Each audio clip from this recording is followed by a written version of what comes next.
एक युद्ध हुआ था हनुमान जी और गणपति के बीच भी। कहानी सुनाता हूँ अभी आपको इस श्रृंखला में, जिसका नाम है रामदूत, जिसमें हनुमान जी की कई सुनी अनसुनी गाथाएं हम आपको सुना रहे हैं। मैं आपको सुना रहा हूँ प्रबुद्ध सौरभ। रामदूत।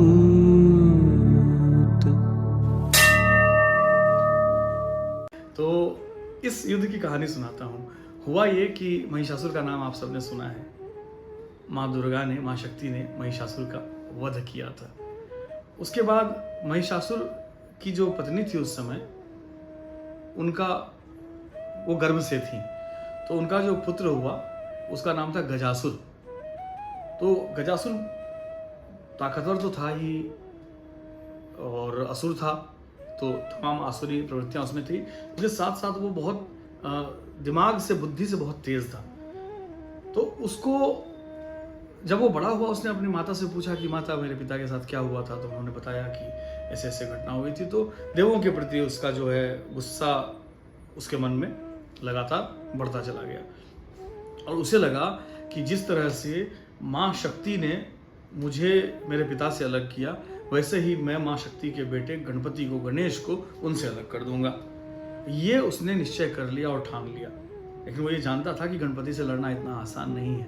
गणपति इस संसार के सबसे अधिक दीक्षित देवताओं में से एक हैं, जिनके बुद्धि कौशल से लेकर रण कौशल सब कुछ इतना महान है कि उसके सामने किसी का ठहरना मुश्किल है। ये बात गजासुर को भी पता थी, उसको इस बात का भान था। तो गजासुर ने एक रास्ता अपनाया। उसने ब्रह्मा जी की तपस्या की, बहुत कठिन, बहुत घनघोर तपस्या की, और इतनी कठिन तपस्या की कि अंततः ब्रह्मा जी को उसे दर्शन देने के लिए आना पड़ा और उसे वरदान के लिए कहना पड़ा।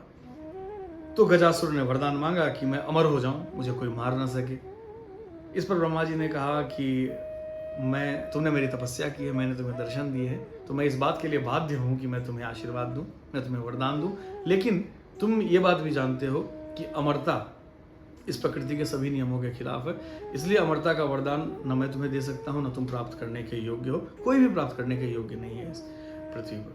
तो फिर गजासुर ने कहा कि अगर आप मुझे ये वरदान नहीं दे सकते हैं तो आप एक काम कीजिए। गजासुर ने अपनी बुद्धि चलाई और गजासुर ने कहा कि आप मुझे ये वरदान दीजिए कि मुझे वही व्यक्ति मार सकता है, या वही देव प्राणी जो भी है, मुझे वही मार सकता है, मेरा वध वही कर सकता है जिसने काम पर विजय पा लिया हो।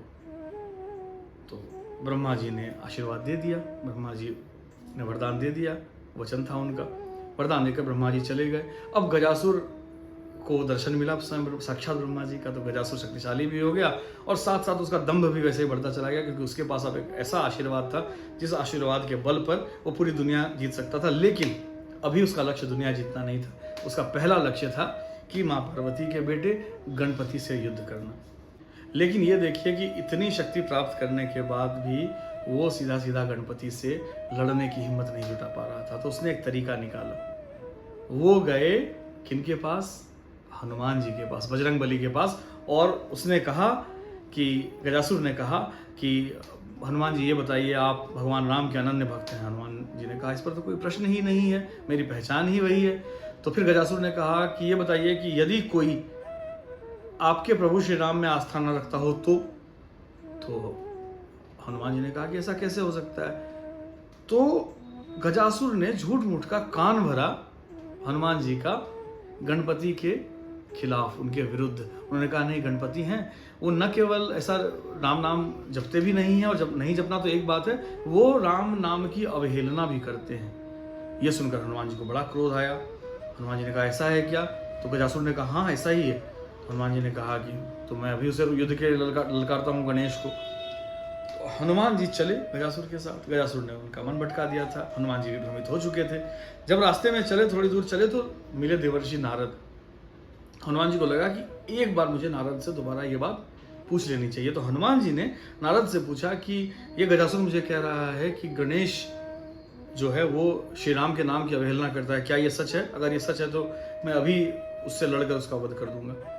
तो देवर्षि नारद बहुत चालाक है। देवर्षि नारद जानते थे कि गजासुर इस पृथ्वी के लिए बहुत बड़ा संकट बनने जा रहा है और वो यहाँ नहीं रुकेगा और उस पूरे पृथ्वी को नष्ट कर देगा। वो चाहते थे कि गजासुर का आज के आज ही वध हो जाए, इसलिए उन्होंने क्या किया, उन्होंने हनुमान जी से कह दिया हाँ हाँ सही कह रहा है। हनुमान जी पूरी तरह से गुस्से में तमतमाते हुए गए गणपति के पास और गणपति को युद्ध के लिए ललकारा। गणपति को ऐसे समझ में तो नहीं आया कि क्यों युद्ध के लिए ललकार रहे, लेकिन गणपति भी सामने आ गए। दोनों में युद्ध शुरू हो गया, दोनों में बहुत तेज युद्ध शुरू हो गया। बहुत दिनों तक, कहते हैं लंबे समय तक युद्ध चलता रहा। अंत में हुआ ये कि एक परिस्थिति ऐसी बनी कि गणपति ने अपने सूंड में हनुमान जी को लपेट लिया और हनुमान जी ने अपनी पूंछ में गणपति को लपेट लिया। अब दोनों में से कोई हिलने के योग्य नहीं है, लेकिन दोनों एक दूसरे को जकड़े हुए हैं, दोनों एक दूसरे को ललकार रहे हैं, लेकिन कोई भी इस स्थिति में नहीं है कि वहां से हिल जाए, क्योंकि जैसे हनुमान जी की पूंछ मजबूत वैसे गणपति की सूंड मजबूत। दोनों आमने सामने खड़े हैं। जब यह बहुत समय तक ऐसे ही दोनों बंधन में रहे, उस समय आए कौन? देवाधिदेव महादेव। वो प्रकट हुए, उन्होंने कहा कि ये क्या है? तो हनुमान जी ने कहा कि ऐसा ऐसा हुआ है। उस समय देवाधिदेव महादेव मुस्कुराए, एक स्मित मंद मुस्कान के साथ उन्होंने कहा कि यह सब एक दैत्य का किया हुआ है, एक असुर का किया हुआ है, जिसका नाम है गजासुर, और वो तुम्हारे पीछे ही खड़ा है। और इससे पहले कि मैं गजासुर के साथ क्या करना है ये बताऊं, पहले तुम ये देखो। उन्होंने अपना रूप परिवर्तित किया। शंकर जी ने कैसा परिवर्तित किया? अपने आप को उस शिवलिंग में परिवर्तित किया जो शिवलिंग श्री रामचंद्र जी ने स्थापित किया था रामेश्वरम में। वो शिवलिंग देखा उन्होंने, गणपति ने और साथ साथ हनुमान ने, दोनों ने वो शिवलिंग देखा। उस शिवलिंग में स्वयं भगवान शिव और श्री राम एक साथ नजर आ रहे थे। ये देखकर हनुमान जी और गणपति ने एक दूसरे को छोड़ा और एक दूसरे से क्षमा मांगी, हाथ जोड़कर खड़े हो गए। और अब तो शंकर जी ने ये दिखाकर इन दोनों को पहले शांत कराया, और इसके बाद शंकर जी रुद्र वो अपने रौद्र अवतार में आए और उन्होंने, काम विजेता तो हैं ही, उन्होंने अपने शक्ति के प्रहार से उसी समय गजासुर का अंत कर दिया। और इस तरह गजासुर का अंत भी हुआ और हनुमान जी और गणपति के बीच जो युद्ध चल रहा था वो युद्ध भी रुका। और एक और कथा जो हम सबको न सिर्फ आनंदित करती है बल्कि सिखाती भी, ऐसी एक कथा का पटाक्षेप भी हुआ। ऐसी और कहानियाँ मैं आपको सुना रहा हूँ इस श्रृंखला में, जिसका नाम है रामदूत। जय श्री राम। रामदूत